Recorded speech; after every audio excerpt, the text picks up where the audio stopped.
రోజు ప్రచురితమైనటువంటి పత్రికల్లోని విషయాలు చూస్తే ప్రధానంగా నమస్తే తెలంగాణను ముందుగా చూద్దాం. ఒకసారి నమస్తే తెలంగాణలో వచ్చినటువంటి వార్తలు ఒకసారి గమనించినట్లయితే హస్తిన యాత్రల స్వర్ణోత్సవం ఇక్కడ మెయిన్ ఐటమ్ చూస్తున్నాం మనం. ఇక్కడ ఢిల్లీ టూర్ అర్ధనూరు అంటే దాదాపు హాఫ్ సెంచరీ కంప్లీట్ చేశాడు విజయవంతంగా. 20 నెలల్లో దాదాపు ముఖ్యమంత్రి హోదాలో ఢిల్లీకి పయనమవుతూ 50 సార్లు ఢిల్లీకి వెళ్ళారు. ఢిల్లీకి వెళ్ళి తెలంగాణకు తెచ్చింది ఏంటంటే గుండు సున్నా అని చెప్తారు ఎవరిని అడిగినా కూడా. ఏంటంటే ఈయన వెళ్ళడం తప్ప తెచ్చేది ఏముండదు. అక్కడికి వెళ్ళి ఏడాదిన్నరలోనే 50 సార్లు ఢిల్లీకి రేవంత్. తాజాగా 2 రోజుల పర్యటనకు సీఎం.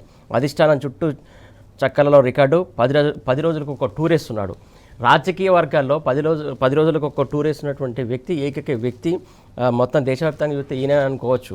ఎందుకంటే ఢిల్లీకి వెళ్తాడు, తెలంగాణకు తెచ్చేది మాత్రం గుండు సున్నా. అసలు ఢిల్లీకి ఎందుకు వెళ్తున్నారో, ఎవరిని కలుస్తున్నాడు అనేది కూడా అర్థం కాని పరిస్థితి కనబడుతుంది. ముఖ్యంగా ఇందులో చూసుకున్నట్లయితే ఎప్పుడు వెళ్ళాలనిపిస్తే అప్పుడు వెళ్ళిపోతారు. అక్కడికి వెళ్ళి ఎవరిని కలుస్తున్నారంటే దేనికోసం, తెలంగాణకు సంబంధించినటువంటి నిధుల కోసం వెళ్తున్నారా, నీళ్ళ కోసం వెళ్తున్నారా, లేకుంటే ఆ నీళ్లను పక్క రాష్ట్రానికి అప్పగించడానికి వెళ్ళి ముచ్చట పెడుతున్నాడా ఏందనేది ఇక్కడ అర్థం కాని పరిస్థితి. ఇది మెయిన్ ఐటమ్. అసలు ఇన్నిసార్లు వెళ్ళాల్సిన అవసరం ఏముంది? ఈ ఖర్చు ఎవరు భరిస్తున్నారు?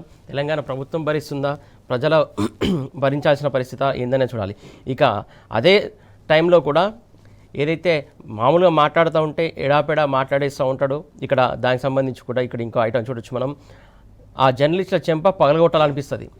ఈ విషయం 2023లో మాట్లాడి ఉండుంటే ఈరోజు కాంగ్రెస్ పార్టీ అధికారంలోకి వచ్చేదా రాదా అనేది ఒకసారి ప్రజలు గమనించుకోవాల్సినటువంటి అవసరం ఉంది. ఎందుకంటే ప్రధానంగా ఏదైతే సోషల్ మీడియాను అడ్డం పెట్టుకొని ఈయన ఇప్పుడు ఆ గద్దె మీద కూర్చున్నాడు అనేది చాలామంది ప్రశ్నిస్తున్నటువంటి పరిస్థితి. ప్రధానంగా జర్నలిస్టులు కూడా ప్రశ్నిస్తున్నటువంటి పరిస్థితి.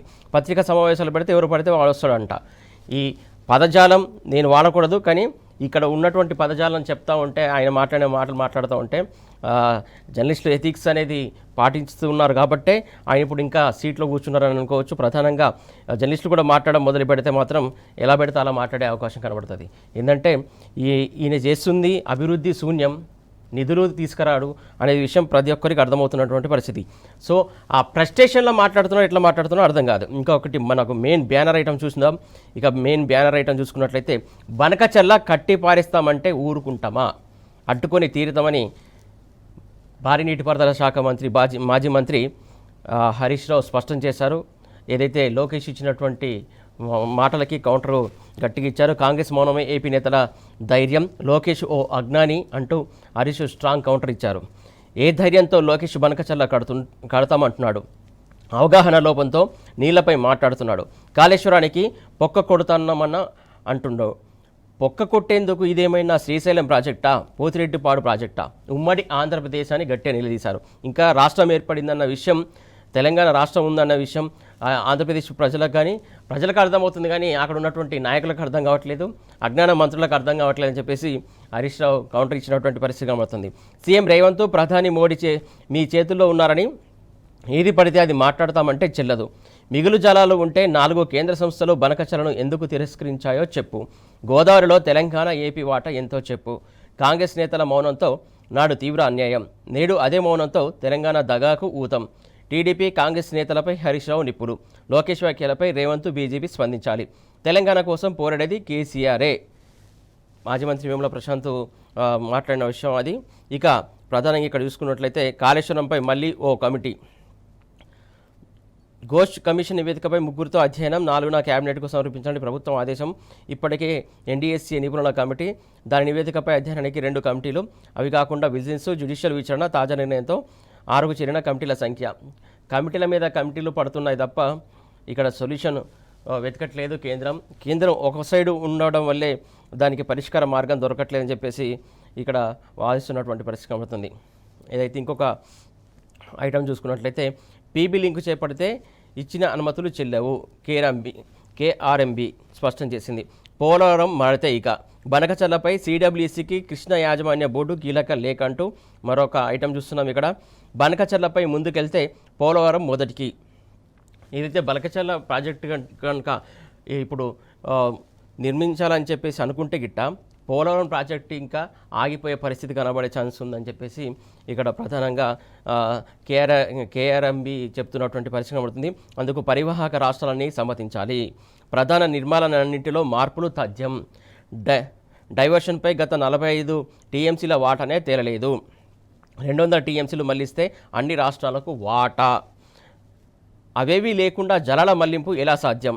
పోలవరం బనకచర్ల లింకు ప్రాజెక్టుపై కేఆర్ఎంబీ స్పష్టం చేస్తుంది. కేఆర్ఎంబీ క్లియర్ కట్గా ఇక్కడ చెప్తున్నటువంటి పరిస్థితి.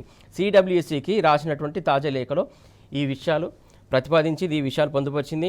ఈ విషయాలు పరిగణలోకి తీసుకోవాలని చెప్పేసి అటు ఏదైతే కేఆర్ఎంబీకి సిడబ్ల్యూసికి క్లియర్ కట్గా లేఖ రాసింది. ఇక పూర్తిగా డీటెయిల్ చూసుకున్నట్లయితే ఆంధ్రప్రదేశ్ ప్రభుత్వం బనకచర్ల ప్రాజెక్టు నిర్మాణం చేపడితే పోలవరం ప్రాజెక్టుకు టెక్నికల్ అడ్వైజరీ కమిటీ టీఏసీ నుంచి మళ్ళీ అనుమతి తీసుకోవాల్సి ఉంటుందని కృష్ణానది యాజమాన్య బోర్డు జీఆర్ఎంబీ స్పష్టం చేసింది. బనకచర్ల ప్రాజెక్టుతో పోలవరం ప్రాజెక్టు నిర్మాణ సామర్థ్యాలన్నీ మారిపోతాయని, కాబట్టి అందుకు అన్ని రాష్ట్రాల సమ్మతి తప్పనిసరని బోర్డు తెలిపింది. ఈ మేరకు కేంద్ర జల సంఘం సిడబ్ల్యూసికి తాజాగా లేఖ రాసింది.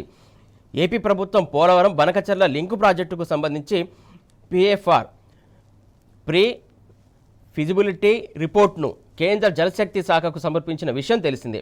ఈ నేపథ్యంలో ఆ ప్రాజెక్టుపై అభిప్రాయాలు తెలపాలని కేంద్ర జల సంఘం ఎన్డబ్ల్యూటీఏతో పాటు కృష్ణా గోదావరి రివర్ బోర్డులకు అన్ని రాష్ట్రాలకు సూచించింది. పిఎఫ్ఆర్ రిపోర్టు కాపీని పంపింది. దీంతో బనకచర్ల లింకు ప్రాజెక్టుపై కేఆర్ఎంబీ తాజాగా తన పరిశీలనను సిడబ్ల్యూసికి పంపింది. ఇంతమంది దీని గురించి అడ్డుపడుతున్నా, కేంద్రకు సంబంధించినటువంటి సమస్యలు ఎన్ని అడ్డుపడుతున్నా కూడా బనకచర్ల పైన ఒంటెత్తు పోకడ ఏపీ ప్రభుత్వం కనబడుతుందనేది క్లియర్ కట్గా అర్థమవుతుంది. కట్టి తీరుతామనేది చెప్పడం అహంకార ధోరణికి, అవగాహన లేని తనానికి ఒక ఉదాహరణగా చెప్పుకునే పరిస్థితి కనబడుతుంది. ఇక గురుకుల సంక్షోభం చూస్తున్నాం. ఇక్కడ మరో ఐటం, సర్కారు నిర్లక్ష్యంతో కలుషితాహారం ఘటనలు, సకాలంలో పూర్తిగా టెండర్ల ప్రక్రియ, ఈఎండీలు చెల్లింపు, బిల్లులు పెండింగు. హాస్టళ్ల పరిస్థితి ఎలా ఉందో, గురుకుల పరిస్థితి ఎలా ఉందో మనం చూస్తున్నాం. ఇక ఇక్కడ కళ్ళు నిషేధానికి కుట్రన్నారు. మరో ఐటమ్ చూసాం. ఆదాయం కోసం కాంగ్రెస్ సర్కారు అడ్డదారులు, ముందస్తు ఎక్సైజ్ పాలసీపై అనుమానాలు, ఊరూరా మద్యం దుకాణాలు తెరిచే పన్నాగం, కల్తీ కళ్ళు ఉదంతాల వెనక లిక్కర్ మాఫియా, మాజీ మంత్రి శ్రీనివాస్ గౌడ్ ధ్వజం, గీత వృత్తిపై కత్తిగట్టిన సర్కార్ అంటూ స్వామి గౌడ్ కూడా నిన్న ప్రెస్ మీట్ పెట్టి వారి యొక్క ఆవేదనను వెలిబుచ్చారు. దానికి సంబంధించి కూడా మనం ఐటమ్ చూస్తున్నాం. ప్రధానంగా ఏదైతే బనకచర్ల అంశం పైన ప్రధానంగా అన్ని పత్రికలు ఇక్కడ రాసినటువంటి పరిస్థితి కనబడుతుంది. ఇక బనకచర్లను అడ్డుకొని తీరుతామంటూ బనకచర్లను 4 సంవత్సరాలు ఎందుకు తిరస్కరించాయంటూ ఇటు హరీష్ రావు ప్రశ్నించారు. దానికి సంబంధించి డీటెయిల్స్ చూద్దాం మనం. గోదావరిలో మిగులు జలాలుంటే బనకచర్ల డిపిఆర్ను 4 కేంద్ర సంస్థలు ఎందుకు తిరస్కరించాయని హరీష్ ప్రశ్నించారు. నిన్న లోకేష్ మాట్లాడుతూ మిగులు జలాలు సముద్రంలో కలుస్తున్నాయి, కనబడతలేదా అంటున్నాడు. సాగు జలాలపై లోకేష్కు అవగాహన లేదు. ఆయన యంగ్స్టర్, భవిష్యత్తును చెడగొట్టుకుంటున్నాడు. అవగాహన లేకుండా మాట్లాడి ప్రజల ముందు అబాసు పాలవుతున్నాడు. మిగులు జలాలు సముద్రంలో కలుస్తున్నాయంటున్నారు కదా, ఒకవేళ నీళ్లున్నదే నిజమైతే కేంద్ర ప్రభుత్వ సంస్థ అయినటువంటి సెంట్రల్ వాటర్ కమిషన్ మీ బనకచర్ల డిపిఆర్ను ఎందుకు తిప్పి పంపింది? గోదావరి రివర్ మేనేజ్మెంట్ బోర్డు ఎందుకు తిప్పి పంపింది? ఒకటి ఏదైతే సెంట్రల్ వాటర్ కమిషన్ కూడా తిప్పి పంపింది, తర్వాత గోదావరి రివర్ మేనేజ్మెంట్ కూడా తిప్పి పంపింది. రెండైతే ఇంకా మూడోది కూడా ఉంది. ఇక్కడ కేంద్ర ప్రభుత్వ పర్యావరణ మంత్రిత్వ శాఖ కూడా ఎందుకు తిరస్కరించింది? ఈ 3 కూడా తిరస్కరించాయి డిపిఆర్ను. సో ఏదైతే డిపిఆర్ ఏదైతే పోలవరం సంబంధించినటువంటి దాంట్లో కూడా లేదని చెప్పేసి వారు తిరస్కరించినట్టు ఇక్కడ క్లియర్ కట్గా చెప్తున్నటువంటి పరిస్థితి. నీళ్లు ఉంటే 4 కేంద్ర సంస్థలు బనకచర్లను ఎందుకు తిరస్కరించాయో లోకేష్ సమాధానం చెప్పాలి. దీనికి సంబంధించి 4 సంస్థలు తిరస్కరించినటువంటి విషయం క్లియర్ కట్గా మాజీ మంత్రి హరీష్ రావు ప్రశ్నించారు. దీనికి సమాధానం ఏపీ ప్రభుత్వం నుంచి రావాల్సిన అవసరం ఖచ్చితంగా ఉంది. ఎందుకంటే ఇవి ఎందుకు తిరస్కరించాయో చెప్పాల్సిన అవసరం కూడా ఉంది. ఎందుకంటే మేము అడ్డుకోము ఇవన్నీ మాటలు చెప్పడం కాదు, క్లియర్ కట్గా సంస్థలే రిజెక్ట్ చేసినా కూడా దాన్ని ఖచ్చితంగా కట్టి తీరుతామని చెప్పడం అహంకార ధోరణికి పరాకాష్ట కాదా అని చెప్పేసి బీఆర్ఎస్ నాయకులు ప్రశ్నిస్తున్నటువంటి పరిస్థితి కనబడుతుంది. నీళ్లు ఉంటే 4 కేంద్ర సంస్థలు బనకచర్లను ఎందుకు తిరస్కరించాయో లోకేష్ సమాధానం చెప్పాలి. అలాగే ఏపీ ప్రభుత్వం కూడా సమాధానం చెప్పాల్సిన అవసరం ఉందని చెప్తున్నారు. గోదావరిలో తెలంగాణ వాటా ఎంతో, ఏపీ వాటా ఎంతో సమాధానం ఇవ్వాలి. ఫస్ట్ వాటాలు తేల్చాల్సిన అవసరం ఉంది. వాటాలు తేల్చకుండా ఇష్టానుసారంగా ఇలా ఎవరికి నచ్చినట్టు వారు ప్రాజెక్టులు కట్టుకుంటా పోతే ఎలా ఉంటుందనేది ఇక్కడ ప్రధాన ప్రశ్న. ముఖ్యంగా ఏదైతే ఆ రాష్ట్రం నుంచి ఈ రాష్ట్రానికి నీళ్ళు వస్తే మేము ప్రాజెక్టు కట్టుకుంటే తప్పేంటి అనే ఒక మాట కూడా మాట్లాడాడు లోకేష్. సో అందులో ఎవరు ఇష్టానుసారంగా మాట్లాడడానికి అవకాశం లేదు. ఇక్కడ ఎవరు ఇష్టానుసారంగా ప్రాజెక్టు కట్టడానికి అవకాశం లేదు. ఒక మంత్రి హోదాలో అలా మాట్లాడడానికి ఆయనకు ఉన్నటువంటి నాలెడ్జ్ ఇక్కడ అర్థమవుతుంది. ఏంటంటే ఒక ప్రామాణికం అంటూ ఉంటుంది, దానికంటూ ఆ ప్రామాణికం పాటించాలి, బోర్డుకు సంబంధించి పాటించాలి, అన్ని ఎపెక్స్ కమిటీలో కావచ్చు ఇవన్నీ ఉంటాయి, దానికి సంబంధించి అన్ని చూసి వాటాలు తేల్చాలి, ఇవన్నీ తెలిసిన తర్వాతనే కట్టుకోవాలనేది మినిమం జ్ఞానం అదే అని చెప్పేసి చాలామంది మేధావులు చెప్తున్నటువంటి పరిస్థితి. ఆ విషయం తెలుసుకొని మాట్లాడుంటే బాగుంటుంది అనేది ఇక్కడ ప్రధాన అంశం. అధికారం ఉన్నది కదా, మందబలం ఉన్నది కదా అని ఏది మాట్లాడినా చెల్లుతుంది అనుకుంటే పొరపాటే అని హరీష్ రావు క్లియర్ కట్గా లోకేష్కి హెచ్చరిక జారీ చేశారు. సో దీనికి సమాధానం చెప్పాల్సిన అవసరం ఉంది. ఇక్కడ ముఖ్యంగా ఇంకోటి గమనించాల్సిన అవసరం ఉంది, లోకేష్ మాటలపై కాంగ్రెస్ ఎందుకు స్పందించదు? ఇది ప్రధాన అంశం. ఏంటంటే బనకచర్ల కట్టి తీరుతాం, అనుమతులు ఎట్లా తేవాలో నాకు తెలుసని నారా లోకేష్ అంటున్నాడు. ఢిల్లీలో బీజేపీ మా చేతిలో ఉన్నది, మేమేం చెప్తే ఆ పని చేస్తుంది, మా చేతిలో ఎంపీలు ఉన్నారు, మేము ఆడిందే ఆట అన్న ధైర్యంతో లోకేష్ మాట్లాడుతుంటే తెలంగాణ రాష్ట్ర ప్రభుత్వం, కాంగ్రెస్ నేతలు ఇప్పటివరకు ఎందుకు స్పందించలేదని హరీష్ రావు గారు సూటి ప్రశ్న వేశారు. ప్రధానంగా ఎట్లా కడతాం మా తెలంగాణ హక్కుల సంగతి ఏందని ముఖ్యమంత్రి అడగరు. ఇక్కడ ముఖ్యమంత్రి హోదాలో ఒక పక్క రాష్ట్ర మంత్రి ఇలాంటి క్వశ్చన్ రైజ్ చేసినప్పుడు ముఖ్యమంత్రి స్పందించాల్సిన అవసరం ఉంది. సరే, ముఖ్యమంత్రి స్పందించకపోతే మిగతా క్యాబినెట్ మంత్రులు ఏం చేస్తున్నారు? అట్లా క్లియర్ కట్గా మా నీళ్లు మేము ఎత్తుకెళ్తాం, మేము ప్రాజెక్టు కడతాం, మీ ఇష్టం అన్నట్టు మాట్లాడితే ఇక్కడ వాళ్ళు ఎందుకు స్పందించట్లేదు అంటే ఇక్కడ లోపాయికారి ఒప్పందం ఎవరెవరు చేసుకున్నారు అనేది ఇక్కడ ప్రధాన అనుమానాలు వ్యక్తమవుతున్నటువంటి పరిస్థితి కనబడుతుంది. ఇదేదో ఇంకోటి, లోకేష్ ఇవాళ మీరేదో తెలుగు రాష్ట్రాల ప్రయోజనాలను మాట్లాడుతున్నారు, కానీ కేసీఆర్ ముందు చూపుతో మీ తండ్రి చంద్రబాబును కలిశారు, తర్వాత వచ్చిన ముఖ్యమంత్రి జగన్మోహన్ రెడ్డిని కూడా కలిశారు, ఇద్దరికీ చెప్పిండ్రు గోదావరిలో ఎక్సెస్ వాటర్ ఉన్నదా, ఉంటే ఆ నీళ్లలో తెలంగాణ వాటా ఆంధ్ర వాటా నిర్ణయించి ఉభయ రాష్ట్రాలకు ఉపయోగపడేలా వాడుకుందాం. కానీ ఇవాళ మీరు చేస్తున్నది ఏంటంటే బుల్డోజ్ వ్యవస్థకు ఖచ్చితంగా ఆ పాత రేస్తామని చెప్పేసి బీఆర్ఎస్ నేతలు స్పష్టం చేస్తున్నారు. బుల్డోజ్ చేస్తామంటే ఊరుకోం. ఆ రోజు తెలంగాణ ఏర్పాటును అడ్డుకునేందుకు శతవిధాలా అడ్డుపడ్డరు, ఇప్పుడు నీళ్లను వాడుకొనివ్వకుండా తెలంగాణకు జలద్రోహం చేస్తున్నారు అని హరీష్ రావు కుండబద్దలు కొట్టారు. ఇక మేము ఊరుకోం, మీ ఆటలు సాగనీయం. నాడు ఉమ్మడి ఏపీలో నడిపించిండ్రేమో, మీరు ఎన్ని కుట్రలు చేసినా తెలంగాణ సాధించి తీరిండు కేసీఆర్. ఇవాళ బనకచర్ల కట్టి తీరుతామని మీరు అంటున్నారు, బనకచర్లను ఖచ్చితంగా అడ్డుకొని తీరుతామని చెప్పేసి హరీష్ రావు గారు ఇటు బీఆర్ఎస్ సీనియర్ నాయకులంతా కూడా కుండబద్దలు కొట్టి చెప్తున్నటువంటి అంశం. దేశంలో రాజ్యాంగం ఉన్నది, సుప్రీంకోర్టు ఉన్నది, హక్కులు ఉన్నాయి, చట్టాలు ఉన్నాయి, ఎట్లా అడ్డుకోవాలో మాకు తెలుసు అంటూ హరీష్ రావు క్లియర్ కట్గా క్లారిటీ ఇచ్చారు. మేం మీ ప్రాజెక్టుల గురించి కాదు, మా హక్కుల సంగతి మాట్లాడుతున్నాం. ఇప్పుడు బుల్డోజింగ్ విధానాలు కాదు, తెలంగాణ ప్రజల అభిప్రాయాలను గౌరవించండి, తెలంగాణ హక్కులను లోబడి మా వాటా మాకు ఇస్తూ మీరు ఏదైనా చేస్తామంటే మాకు అభ్యంతరం లేదు, కానీ బుల్డోజ్ చేస్తామంటే చూస్తూ ఊరుకోమని తీవ్రంగా హెచ్చరించారు. క్లియర్ కట్గా చెప్పారు, మా హక్కులు మా వాటా మాకు ఇచ్చిన తర్వాత మీరేం చేసుకుంటారో చేసుకోండి, కాకపోతే మా హక్కులు కాలరాస్తామంటే ఖచ్చితంగా ఈ ఎట్టి పరిస్థితిలో ఒప్పుకోము, అడ్డుకొని తీరుతామని చెప్పేసి అడ్డుకోవడానికి ఎలాంటి రాజ్యాంగపరమైనటువంటి చట్టాలు ఉన్నాయో రాజ్యాంగపరంగా ఎలా చేయాలో అలా చేస్తాము, ఏదైతే ఖచ్చితంగా దీనిపైన ఉద్యమం చేస్తామని చెప్పేసి అంటున్నారు హరీష్ రావు. అలాగే ఇంకా కాళేశ్వరం ప్రాజెక్ట్ సంబంధించి ఇంకొక మాట కూడా మాట్లాడారు. ప్రధానంగా ఇది గుర్తుపెట్టుకోవాలి, కాళేశ్వరం ప్రాజెక్టుకు పొక్కకొట్టి తీసుకుపోతున్నామా అంటున్నాడు. పొక్కగొట్టేందుకు ఇదేమన్నా శ్రీశైలం ప్రాజెక్టా, పోతిరెడ్డిపాడి ప్రాజెక్టా, ఉమ్మడి ఆంధ్రప్రదేశా? ఇది లిఫ్ట్ ఇరిగేషన్ కాదు, పొక్కగొట్టే ప్రాజెక్టు కాదు. పొక్కగొట్టుడో చిల్లుగొట్టుడో ఉండదని చెప్పేసి మాజీ మంత్రి హరీష్ రావు క్లారిటీగా ఇచ్చారు. ఆయన మాట్లాడిన మాటలు చూసినట్లయితే ఎంత ఆయనకు నాలెడ్జ్ ఉంది లోకేష్కి అనేది క్లియర్ కట్ ఇక్కడ అర్థమవుతుంది. ఏదైతే కాళేశ్వరంకు పొక్కగొట్టాడనే మాటలు కూడా చూసాం మనం, ఇవన్నీ అసలు దీనికి సంబంధం లేని మాటలు మాట్లాడుతున్నారు.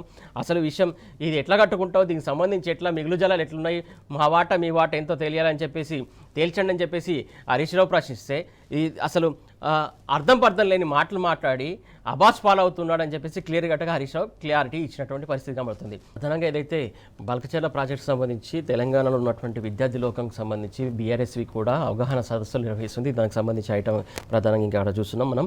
ప్రాజెక్టులను అడ్డుకున్నదే చంద్రబాబు, నీళ్ల కోసం జల సాధన ఉద్యమం, అందుకోసం తెలంగాణ ప్రజలంతా సిద్ధంగా ఉండాలి.